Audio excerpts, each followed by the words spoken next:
Hello Soheb, জি sir, কি করছো? কম্পিউটারে কাজ করছি।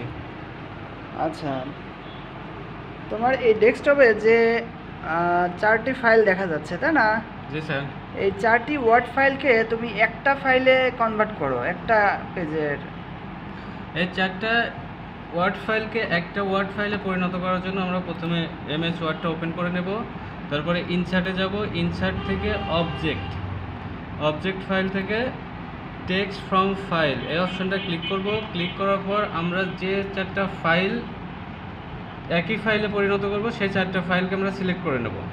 সিলেক্ট করার পর ইনসার্ট অপশনে ক্লিক করব, আমার চারটা ফাইল একটা ফাইলে পরিণত হয়ে যাবে। এই যে হয়ে গেছে। তাহলে এভাবে আমরা একটা একাধিক ফাইলকে একটা ফাইলে পরিণত করতে পারবো, এই তো?